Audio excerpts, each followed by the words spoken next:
National Nutrition Month is coming to a close, but healthy eating should be a year-round focus. It's really got to be part of our daily lives to support health and wellness. So today, we are talking with Jobe, a registered dietitian with Cone Health Nutrition and Diabetes Education Services. She says simple food choices can really help our overall wellness, from supporting heart health to managing blood sugar and more. To start, you say there are two simple habits that can make a big difference. Yes, one of the habits I say is eat less processed food, less ultra processed food. Try to aim for more whole foods that are as they are from nature. And the second tip is to avoid over restriction or excessive intake. And sometimes in this day, a lot of people being on weight loss drugs or drugs for diabetes, they decrease the appetite, and it can be very, very important to make sure that you're not skipping meals because we don't want to lose muscle mass, and we want to make sure that our bones are kept healthy. So though that can be a pitfall as far as over restricting our diet, even though sometimes we don't think about that. You talked about ultra processed foods. That's a term we hear a lot. What does it actually mean?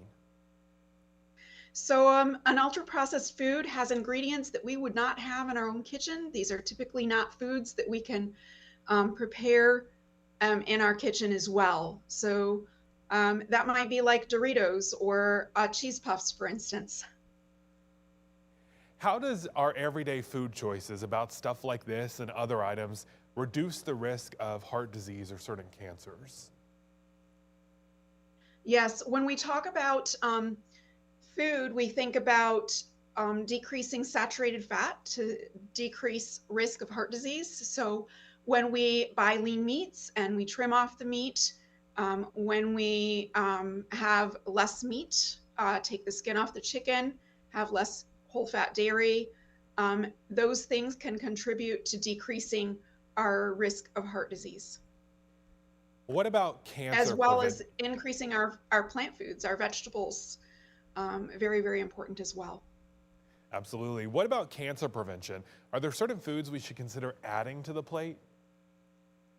Definitely all of your colorful foods, berries, and we think of purple cabbage, anything with a lot of color, our greens, all of those colorful foods have different phytonutrients that are protective for cancer prevention.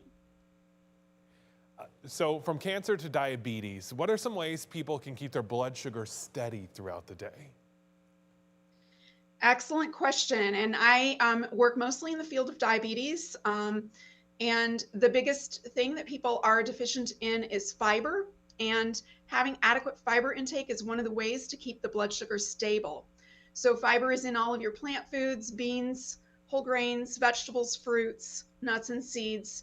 And men need about 35 grams a day. Women need at least 25 grams a day.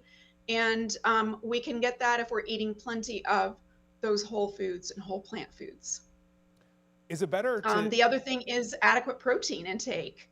Having protein with each meal, and this could be simply just having the beans as part of that meal. It has protein and fiber, or it could be other sources of lean protein. is it better to actually eat the whole food, or do supplements work just as well?